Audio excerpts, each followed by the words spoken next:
한번 껍데기를 벗어보아요. 네, 이래야 우리 한 주간 기억이 납니다. 이 말씀이. 네, 그래서 제가 그렇게 부탁을 드렸는데요. 오늘은 껍데기는 가라라는 제목으로 마가복음 7장 말씀을 함께 나누도록 하겠습니다. 제가 한 절 읽고 여러분들 한 절 읽고 교독하겠습니다. 바리새인들과 또 서기관 중 몇이 예루살렘에서 와서 예수께 모여들었다가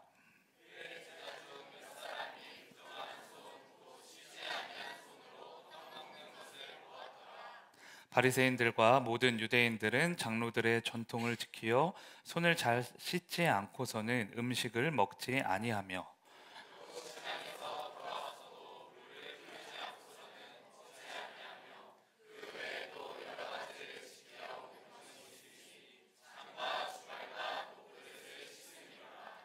이에 바리새인들과 서기관들이 예수께 묻되 어찌하여 당신의 제자들은 장로들의 전통을 준행하지 아니하고 부정한 손으로 떡을 먹나이까.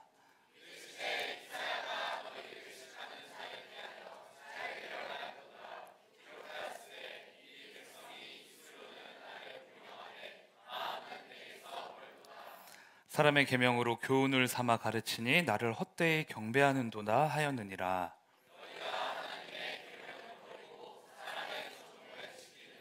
네, 같이 읽겠습니다. 또 이르시되 너희가 너희 전통을 지키려고 하나님의 계명을 잘 저버리는도다. 아멘. 제가 고등학교 시절에 좋아했던 과목은요, 딱 두 가지입니다. 한번 맞춰보실래요? 네, 체육. 네, 하나 맞았고 하나 더 뭘까요? 어떤 거요? 음악, 도덕, 어, 사회, 수학. 아예 저 문과입니다. 국어에 문학. 예, 저는 문학을 좋아하게 됐어요. 고등학교 이제 들어가서 뭐 시, 수필, 소설, 에세이 뭐 이런 것들이 굉장히 좋더라고요.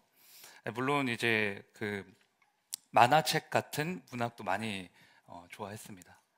그런데 어느 날 이제 문학 선생님이 어떤 시를 가르쳐 주셨어요. 또 왜 그런지 모르겠는데 지금까지 그 시가 제 머릿속에 기억에 남아 있습니다. 그 시의 제목이 오늘 설교 제목이에요. 그래서 껍데기는 가라. 이 시는 이렇게 시작합니다. 껍데기는 가라, 알맹이만 남고. 시인은 4.19 혁명의 민족 정신을 기리기 위해서 뭐 가식, 억압, 폭력과 같은 껍데기를 벗어버리자라고 이제 사람들에게 촉구를 합니다. 당시 대한민국의 상황이 껍데기만 남아있는 상황이었으니까 그 껍데기를 벗어버리고 이제 모두가 알맹이로 살아가자는 거죠. 가짜를 벗고 진짜로 살아가자. 그런데 오늘 본문의 스토리가 이 시의 상황과 너무나 비슷합니다. 유대 종교 지도자들이 다 껍데기를 가지고 사는 거예요. 그러자 예수님께서 지적하시죠. 너희가 입술로는 나를 공경하지만 마음에서는 나와 너무 멀리 있다. 나를 헛되이 경배하고 있다. 바리새인들, 서기관들, 대제사장들, 이와 같은 종교 지도자들은요, 가면을 쓰고 살았습니다. 겉모습만 봤을 때에는 누구보다 하나님의 계명을 잘 지키는 사람들이었지만 마음에서는 하나님을 완전히 멀리하고 도외시하고 그렇게 살았던 거예요. 겉과 속이 완전히 다른 그런 삶을 살았던 거죠. 오늘 본문을 보면요, 그들의 위선과 가식이 적나라하게 드러나고 있습니다. 예수님의 제자들이 이제 손을 씻지 않고 이제 밥을 먹는 식사하는 장면을 그들이 본 거예요. 그러자 예수님께 따집니다. 아니, 왜 당신의 제자들은 손도 씻지 않고 밥을 먹습니까? 장로들의 전통대로 그 규례와 율법을 지켜야 할 것이 아닙니까? 예수님의 제자들이 그 전통, 율법을 지키지 않았다는 거예요. 사실 유대인들은요, 아주 오래전부터 이 손 씻는 규례를 철저하게 지켰습니다. 구약 성경에 그 기록들이 다 나와 있어요. 이 전통이 지금까지 이어져서 지금 현재 이스라엘에 사는 유대인들도요, 손 씻는 규례를 지키고 있습니다. 오른손 씻고 왼손 씻고, 그리고 이제 밥을 먹죠. 식사하기 전후뿐만 아니라 기도하기 전, 뭐 제사장에게 축복받기 전, 잠자리에서 일어나기 전 다 손을 씻습니다. 심지어 밖에서 시장을 보고 장을 보고 이제 집에 들어오잖아요. 그러면 자기 몸에 물을 뿌려요.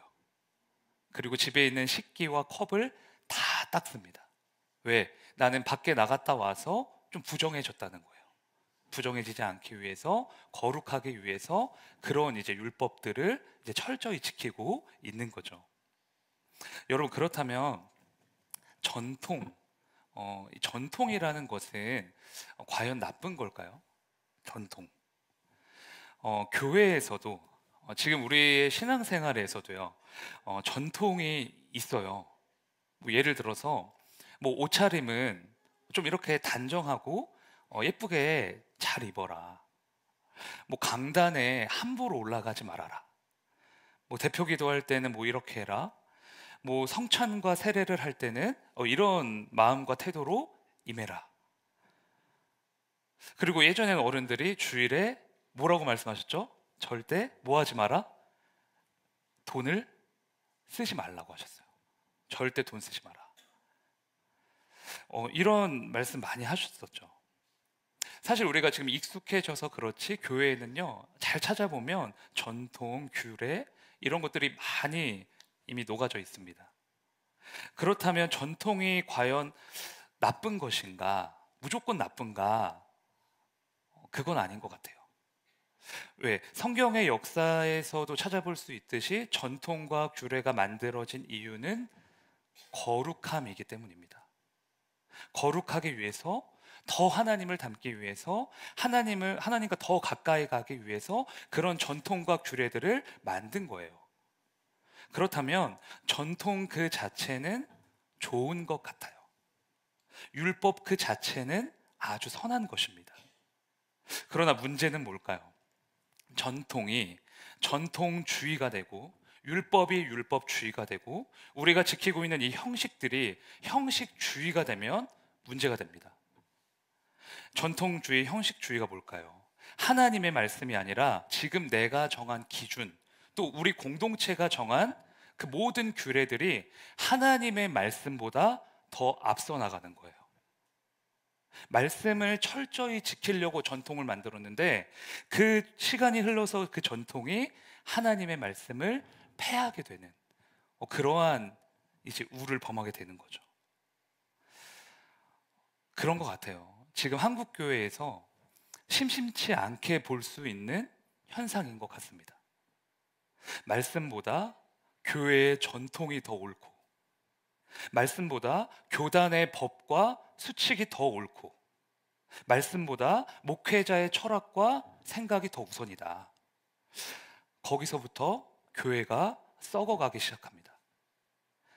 말씀보다 사람의 기준과 전통이 우위에 설 때 사람이든 뭐 어떤 단체든 교회든 썩게 되는 거예요. 예수님은 이 종교 지도자들의 위선을 보시고 이렇게 말씀하십니다. 본문 7절 보실까요? 네, 같이 읽어보실까요? 시작.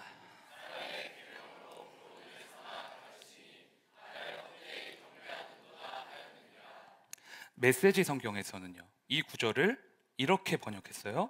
무엇이든 자기네 구미에 맞는 가르침을 위해 내 이름을 팔고 있을 뿐이다. 이해되시죠?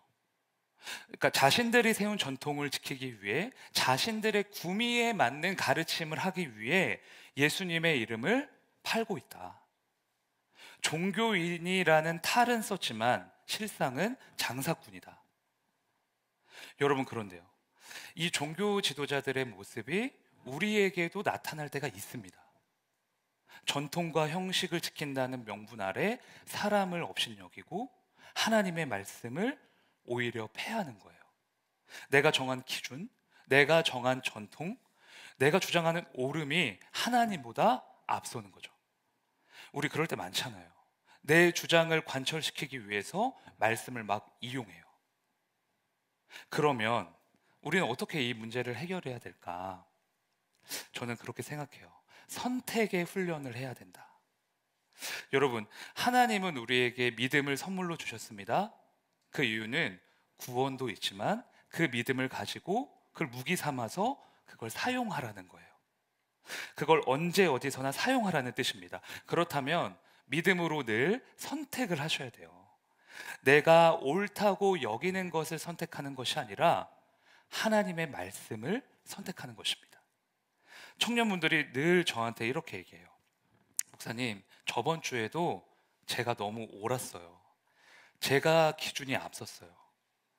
제가 하나님보다 더 위에 있었어요. 사실 여기에 있는 우리 모두가 그 생각과 동의를 합니다. 나의 옳음이, 나의 기준이 하나님보다 앞선다라는 거 인정하는 거예요. 그런데 여러분, 인정하는 것으로 우리의 악한 본능이 끝장나지 않습니다. 한 번 깨닫는 것으로 다 해결되지 않아요. 왜? 이 본능은 아담에서부터 내려온 지독한 죄악이거든요. 그래서 믿음을 가지고 선택하는 훈련을 꼭 하셔야 한다. 제가 말씀을 드리는 거예요. 내 생각이 옳다고 느껴질 때, 내가 진짜 맞는 것 같아. 그때 믿음을 가지고 말씀을 선택하는 겁니다. 학교에서, 직장에서, 가정에서 내가 정한 게 맞고 내가 판단한 것이 틀림없다고 느껴질 때 정말 하나님이 그렇게 말씀하셨는가 성경으로 반드시 점검하셔야 돼요. 매 주일마다 한 번 설교 들으시고, 뭐 많이 들으시는 분들은 2번, 3번 이렇게 들으시잖아요. 나에게 주신 그 말씀 하나 딱 붙잡고 여러분의 삶의 터전으로 돌아가셔서 일주일 동안 선택의 훈련하시는 거예요. 나의 본능을 막 따라가고 싶을 때마다, 나의 옳음을 주장하고 싶을 때마다 말씀을 기억하고 묵상하고 붙잡는 거죠. 우리에게 주어진 하루 24시간 분초마다 선택의 훈련. 그래야만 내가 내세웠던 전통과 나의 이 안에 있는 지독한 옳음이 조금씩 부서지게 됩니다. 그러므로 사랑하는 형제자매님들, 나의 옳음을 믿는 것보다 하나님의 말씀을 믿음으로 선택하는 것이, 그 말씀에 순종하는 것이 우리의 삶을 정말 형통하게 한다는 사실, 그 사실을 믿으시길 바랍니다. 형통하게 하고 승리하게 한다는 사실을 꼭 믿으셨으면 좋겠어요. 언제나 믿음으로 말씀을 선택하셔서 나의 옳음을 죽이는 우리 모두가 되기를 주의 이름으로 축복합니다. 저를 따라 선포하실까요? 나의 옳음이 아닌 말씀을 선택합니다. 네, 마가복음 7장 11절에서 13절입니다. 같이 읽으실까요? 시작.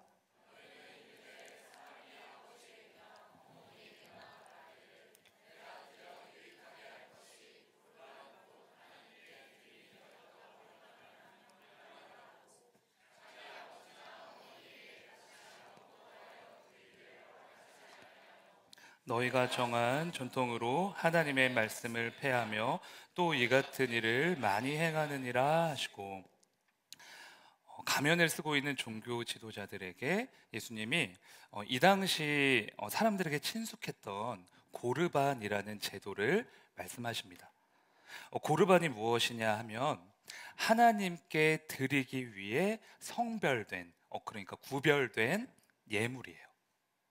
그러니까 굉장히 아름답고 거룩하고 좋은 제도입니다. 나의 것을 나의 소유라고 주장하지 않고 하나님께 온전히 다 드리는 거예요. 믿음이 없으면 할 수 없는 그런 종교 신앙이죠. 그런데 이 당시 많은 유대인들은 이 제도를 악용했습니다. 그러니까 이때는 자식이 부모를 봉양하지 않으면 안 되는 시대였잖아요. 그런데 나이 든 부모를 봉양하려면 물질이 들어갑니다. 그래서 자식들이 잔머리를 굴리는 거예요. 나의 모든 재산은 이미 고르반 되었습니다 라고 동네방네에 소문을 내고 다니는 거죠. 그러면 무엇에서 벗어날 수 있냐? 부모를 봉양하는 그 의무감에서 벗어날 수 있어요. 책임에서 벗어나요.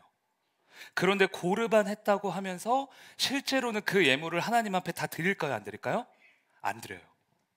예를 들어서 100만 원을 고르반 했습니다 라고 하면은 거기서 10만 원만 하나님한테 드리고 90만 원은 자기가 몰래 가지고 있는 거예요. 뭡니까? 부모를 버리는 불효자인과 동시에 사람과 하나님의 눈을 속이려 하는 가증스러운 사람들이었다. 이런 사람들이 식사 전에 손을 씻지 않는다고 너네 부정하다고, 너희는 죄인이라고 정죄하고 판단하고 있는 거예요. 그러니까 예수님은 이들의 존재를 딱 한 문장으로 정리해서 말씀하십니다. 너희는 외식하는 자다. 여기서 외식이라는 단어는 연극 배우를 가리키거든요. 연극 배우는 늘 가면을 쓰고 있잖아요. 타인을 연기하잖아요. 종교 지도자들이 다 그렇다는 거예요. 연극 배우라는 거죠. 겉으로는 최고의 종교 지도자들이라고 칭송받지만 속으로는 하나님과 가장 멀리 떨어져 있는 위선의 가면을 쓰고 있는 악한 사람들이다. 여러분, 예수님이 뭘 지적하고 계시는지 좀 이해되시나요? 진실한 마음이 없으면 우리의 겉모습이 아무리 거룩하고 화려해도 거짓이라는 거예요. 외모보다 중요한 것이 예수 그리스도를 닮은 인격이고, 수많은 종교적인 행함보다 중요한 것이 하나님에게 순종하는 마음이라는 겁니다. 외부로 드러내어 보여지는 것보다 더 중요한 게 우리의 마음이다, 중심이다. 그래서 손만 씻어야 할 게 아니라 손을 씻으면서 뭘 해야 되는 거예요? 사실은 마음을 씻는 거예요. 우리가 여러분 이렇게 열심히 찬양하는 이유가 뭐예요? 밥 먹고 졸린데, 피곤한데 열심히 찬양하는 이유가 뭘까요? 매 주일마다 와가지고 지루한 말씀 듣고 기도하고 또 결단하고 매일 매주일마다 하는 이유가 뭡니까? 그 행위 자체의 목적이 있는 게 아닙니다. 그 모든 종교적인 행위를 통해서 우리의 마음을 하나님께 드리는 거예요. 그 모든 행위를 통해 우리의 생각이 뒤집어지고 마음이 성령으로 충만하게 되는 게 예배의 진정한 목적이라는 거예요. 행위 자체가 중요한 게 아니라 행위를 통하여 나의 생각과 마음과 뜻이 하나님을 향하는 거죠. 그것이 성경이 정의하고 있는 살아있는 예배고 살아있는 성도입니다. 마음이 완악하고 굳어져 있고 마음이 이미 다른 곳에 가 있다면 무엇을 하든 형식에 그치고 만다는 거예요. 너무 무서운 거죠. 제가 처음에 껍데기는 가라에 대해서 말씀드렸었죠. 그럼 우리는 왜 껍데기를 가지고 살아갈까? 껍데기가 더 중요하다고 생각하기 때문인 것 같아요. 보이지 않는 것보다 보이는 것의 가치가 훨씬 더 크고 중요하다. 그러나 주님은 이렇게 말씀하십니다. 잠언 4장 23절 같이 읽으실까요? 시작.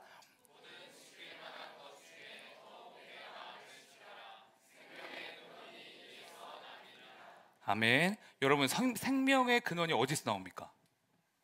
여기 나오잖아요. 우리의 마음에서. 그렇기 때문에 모든 지킬 만한 것 중에 뭘 제일 지켜야 되는 거예요? 마음을 지켜야 되는 거예요. 겉모습이 화려해도 마음에서 무너지면 실패입니다.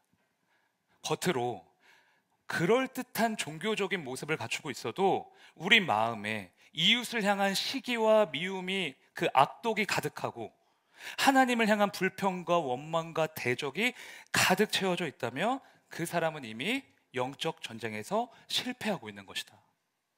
그런데 우리는 연약한 사람인지라 마음보다 늘 겉모습을 더 신경 쓰죠. 각자의 가면을 쓰고 나름대로의 위선과 그 거짓을 가지고 사는 거예요. 그러면 이 가면의 문제를 어떻게 해결할 수 있을까? 우리 이 껍데기를 어떻게 벗겨버릴 수 있을까? 제가 이사야 38장에 나오는 히스기야의 기도를 한번 살펴봤는데요. 이사야가 이렇게 기도를 하더라고요.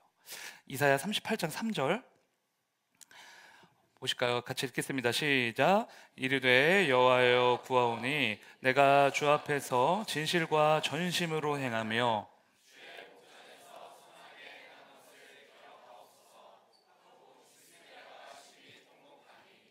히스기야 왕이 죽을 병에 걸려서 하나님께 간절히 기도합니다. 그런데 기도하면서 딱 두 가지 말해요. 하나님, 그동안 제가 하나님 앞에서 진실과 전심으로 행했던 걸 기억해 주세요. 전심이 온 마음이라면 진실은 무엇일까요? 히브리어로 에메트라고 하는데요, 우리말로 해석해 보면 하나님 앞에서 언제나 솔직하다, 하나님 앞에서 언제나 정직하다, 이런 뜻이에요.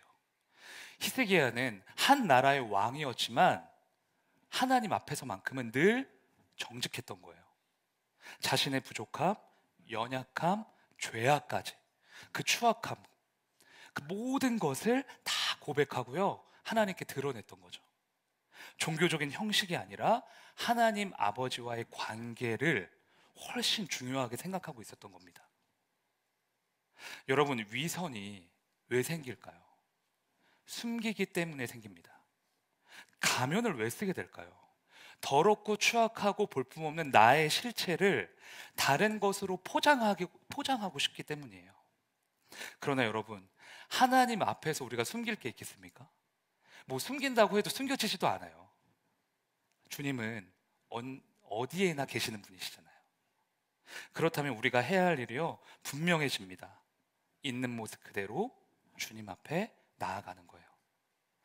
거칠애를 벗고 가면을 벗고 나의 모든 생각과 모든 감정, 그 모든 것들을 토해내는 겁니다. 여러분, 그래서 예배는 나의 모든 것을 토해내는 자리라는 걸 기억하셨으면 좋겠어요. 뭐 거룩한 자리, 뭐 경건한 자리, 뭐 이런 것도 너무 좋지만 이걸 더 기억하셔야 돼요. 참된 예배는 나의 모든 것을 쏟아내고 토해내고 다 드러내서 하나님을 뜨겁게 만나는 시간이다. 여러분, 예수님은요, 우리의 모든 죄악을 샅샅이 살펴보시고도 끝까지 사랑하셔서 십자가에서 우리를 대신하여 죽으시고 부활하셨습니다. 그 말은 뭐예요? 지금 우리의 죄악까지도, 우리의 추악감까지도, 우리의 실패까지도 다 이해하시고 고치실 수 있다는 뜻이에요. 그럼에도 이해하시고 공감하시고 사랑하신다는 겁니다. 그 십자가의 사랑이 지금 여러분에게 이미 임한 거예요. 이 진리를 믿음으로 붙잡으셔야 됩니다. 내가 변하면 사랑하실 거야가 아니라 지금 나의 있는 모습 그대로를 사랑하셔. 내가 잘못한 건 숨기고 잘한 것만 보여드려야지가 아니라 이 모습까지도 주님 앞에 나아가면 지금 치료해 주실 거야. 이게 돼야 한다는 거예요. 그러면 서서히 우리의 가면이 벗겨지고요, 종교적인 위선이 깨집니다. 하나님 앞에 정직하게 솔직하게 나아갈 때마다 가식 덩어리가 벗겨지는 거예요. 제이어스 찬양팀에 내 모습 이대로라는 찬양이 있잖아요. 아시죠? 내 모습 이대로. 음정이 이상한데? 이 찬양 첫 소절 부를 때마다 저는 지금도 울컥울컥해요. 정말 하나님이 이런 나를 사랑하시는구나, 이렇게 나가도 될까라고 늘 생각하지만 나가면 또다시 사랑해 주시고 또다시 회복해 주시고 또다시 치료해 주시는구나, 그 사실 때문에 여러분, 있는 모습 그대로 나아가시길 바랍니다. 그래서 외식하는 자가 아니라 하나님께서 인정하시는 진실한 성도가 되시기를 주님의 이름으로 축복합니다. 저를 따라 고백할까요? 나의 가면을 벗고 진실된 마음으로 나아갑니다. 그런데 유대 종교 지도자들은 단순히 외식하는 모습만 있었던 게 아닙니다. 이 종교적인 위선이 또 다른 부정적인 열매를 낳게 되는데 그게 무엇인가 하면요, 허영심이에요. 허영심. 성경에서는 허영심을 이렇게 정의하고 있습니다. 갈라디아서 6장 3절 말씀, 세번역 성경으로 볼까요? 시작. 어떤 사람이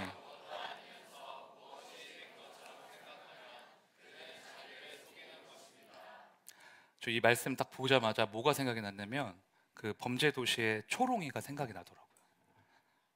어떤 사람이 아무것도 아니면서 무엇이 된 것처럼 착각하는 것, 그것이 허영이다. 허영에 물들어 있는 사람은 자신에 대해 거짓되거나 왜곡된 생각을 가지고 있습니다. 거품이 낀 자기의 모습이 진짜 모습이라고 믿는 거예요. 허황된 사람입니다. 아무것도 아니면서 뭐가 되는 줄 아는 빈 깡통 같은 사람인 거죠.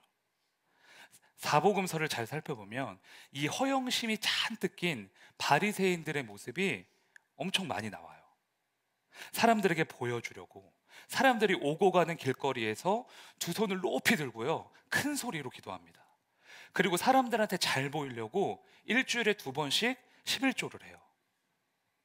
사람들에게 보이려고 의를 행하는 것, 그래서 내가 드러나고 싶은 것, 그게 허영심이라는 거예요. 그 행위의 동기가 하나님이 아니라 나의 영광, 나의 높임, 내가 드러나는 것에 목적이 있습니다. 위선이라는 가면을 쓰고 살아가면 결국 어떤 사람이 된다는 거예요? 허영심이 가득한 사람이 된다. 혹시 철로역정이라는 책을 읽으셨거나 영화 본 적 있으신 분? 있으실 텐데. 네, 있으시죠? 기독교 역사상 성경 다음으로 많이 팔렸다고 하는 책이 그 고전 책이 철로역정인데요. 존 번연이라는 청교도 목회자가 쓴 책입니다. 그래서 안 보신 분들은 살아생전에 한 번은 보셨으면 좋겠어요. 네, 그 네이버 시리즈온에서 연구소장 1,500원입니다. 저도 저번 주에 샀거든요. 네, 소장하려고. 제목에서 알 수 있듯이 이 책은 우리가 천국을 가는 과정을 그렸는데, 주인공은 크리스천이라는 사람이고 중간중간에 전도자라는 사람이 나와서 크리스천에게 도움을 줘요. 근데 이 전도자가 누구냐? 우리와 늘 함께 하시는 누구죠? 성령님. 네. 그런데 어느 날 크리스천이 마귀가 막 불을 내뿜고 막 하늘에서 엄청 공격을 하는 광야에 들어갑니다. 막 너무 막 고통 당하다가 어떻게 해서 칼로 이렇게 물리쳐요. 그래서 마귀가 가까스로 이제 떠나가죠. 그 다음에 앉아서 이야기를 해요. 크리스천과 전도자가. 크리스천이 전도자에게 묻습니다. 이제 이런 큰 고난을 지났으니 앞으로는 더 큰 고난이 없겠죠? 그러니까 전도자가 이렇게 대답을 해요. 아니, 이 다음 단계가 훨씬 더 큰 고난일 거야. 그거 이기기 힘들걸? 전도자가 말한 그 다음 단계가 어딘지 아십니까? 허영의 도시. 허영의 도시예요. 허영의 도시 안에는 바알세불이라는, 즉 마귀가 주관하는 허영 시장이 성행하고 있습니다. 그 시장에 없는 게 없어요. 각종 금은보화, 명예, 승진, 지위, 국가, 욕망, 지식, 이 땅에 속한 모든 것을 24시간 동안 판매를 합니다. 뿐만 아니라 이 시장에는 게임, 요술, 뭐 사기꾼, 흉내, 뭐 각종 오락거리가 막 즐비해요. 전도자가 말한 더 큰 고난이 바로 이거예요. 광야의 고난보다 더 어려운 것이 우리 안에 내재되어 있는 무엇이다? 허영심이다. 그만큼 허영심을 물리치기가 쉽지 않다는 거예요. 내가 무엇이 된 것 마냥 생각하고 나의 의를 드러내기 위해 행동하고 범죄도시 그 초롱이처럼 막 우쭐거리고, 그러다가 이제 초롱이가 마동석한테 맞은 것처럼 하나님한테 한 대 맞는 거죠. 그런데 여러분, 허영시장에서 크리스천이 그 시장을 어떻게 빠져나왔는지 아십니까? 이게 중요해요. 철로역정 영화에 나오는 그 크리스천의 대사 그대로 제가 말씀을 드릴게요. 우리가 찾는 기쁨, 사랑, 인내, 영원의 면류관은 당신들한테 없습니다. 크리스천이 뭘 말하려고 하는지 아시겠어요? 자신은 영원한 것을 찾고 있는데 여기에는 아무리 찾아봐도 그게 없다는 거예요. 그러니까 허영 시장에 아무리 많은 것이 있어도 크리스천을 무너뜨릴 수 없는 겁니다. 왜? 뭘 보고 있으니까요? 영원한 것을 주목하고 있으니까. 고린도후서 4장 18절 볼까요? 같이 읽어볼게요. 시작.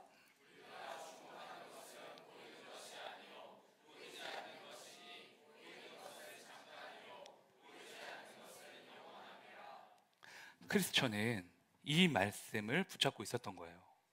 눈에 보이는 것이 전부라고 생각했다면 그 허영 시장에 영영 갇혔을 겁니다. 그러나 그는 더 큰 보화를 알고 있었고 그걸 보고 있었어요. 썩어질 이 세상이 아니라 썩지 않은 영원한 하나님의 나라를 사모하고 있었던 거죠. 사람에게서 받는 영광이 아니라 믿음의 경주를 끝낸 후에 그곳에서 나를 인정해 주시고 나를 위로해 주시고 나에게 영광의 면류관을 씌워 주실 그 하나님을 주목하고 있었던 겁니다. 이 땅에 집착하지 않기 위해서, 정욕과 허영심에 무너지지 않기 위해서 우리가 무엇을 해야 되는지 이제 아시겠죠? 이 땅보다 더 큰 것을 주목하고 있으면 됩니다. 여러분, 어차피 우리 인생 길어봤자 몇 년이에요? 100년이에요. 이 땅에서 받는 영광, 인정, 명예, 지위, 우리 몸뚱이까지 다 썩어질 겁니다. 그리고 우리는 천국에서 영원히 살아갈 거예요. 그러니까 저와 여러분은 썩어질 것에 집착할 필요가 없는 거죠. 대신 영원한 하나님의 나라를 바라보며 이 땅에서도 훗날 하나님이 주실 그 상급과 영광과 면류관을 주목하면서 사는 거예요. 그러면 이 신앙이 어떠한 나비 효과를 불러오는지 아십니까? 영혼을 주목하는 믿음은요, 우리 안에 있는 허영심을 사라지게 해줍니다. 사람들에게 인정받으려고 하는 욕구, 내가 드러나서 의를 행해서 우쭐거리고 싶어하는 위선과 교만을 잠재워주는 거예요. 그리고 겸손하게, 동시에 담대하게 살아가는 그리스도인이 되게 합니다. 저는요, 가끔 하늘을 봐요. 저 하늘, 위에 있는 하늘. 성경에서 말하는 하늘이 우리가 평소에 보는 저 하늘이 아니라는 걸 알고 있지만 그래도 일부러 하늘을 볼 때가 있어요. 일부러. 왜 그런가 하면요, 이 땅의 것에 주목하지 않으려고, 눈에 보이는 것, 귀에 들리는 것에 현혹되지 않으려고, 사람에게 끌려다니지 않으려고, 하늘의 시민권이 있는 하나님의 백성임을 오늘도 다시 기억하고 싶어서, 그래서 일부러 걸어가다가 일부러 하늘 한번 쳐다보고, 또 운전하다 가다가 일부러 창문 열어서 하늘 한번 쳐다볼 때가 있어요. 그렇게 안 하면 까먹더라고요. 여러분, 지금 여러분은 하늘을 주목하고 계십니까? 영혼을 사모하는 뜨거운 심령이 여러분에게 있냐는 거예요. 그것이 있어야만 허영의 시장에서 빠져나올 수 있습니다. 보이는 것은 잠깐이요, 보이지 않는 것은 영원함이러라. 이 말씀이 우리의 심령에 새겨져 있어야 허영심을 물리칠 수 있다는 거예요. 여러분, 저는 소망합니다. 우리 모두가 껍데기만 있는 종교인이 아니라 껍데기와 함께 알맹이도 살아있어서, 이 심령이 펄떡펄떡 살아있어서 이 시대에 주님이 그토록 찾으시는 한 사람 한 사람이 되기를 진심으로 소망해요. 보이는 것이 아닌 보이지 않는 영원한 하나님의 나라 주목하셔서 영혼을 사모하며 허영심을 물리쳐내는 저 여러분이 되기를 주님의 이름으로 축복합니다. 저를 따라 선포하시겠습니다. 나의 영광이 아닌 하늘의 영광을 바라봅니다. 네, 오늘은 마음의 예배라는 찬양 부르시면서 우리의 껍데기를 벗고 진실한 마음으로 나아가겠다고 이렇게 결단했으면 좋겠습니다.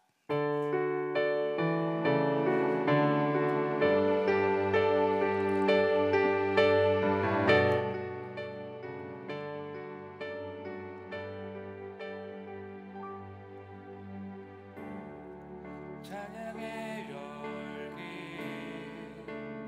모두 끝나면 주 앞에 나와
아버지, 나의 오름이 아닌 주님의 말씀을 선택하게 하여 주시옵소서.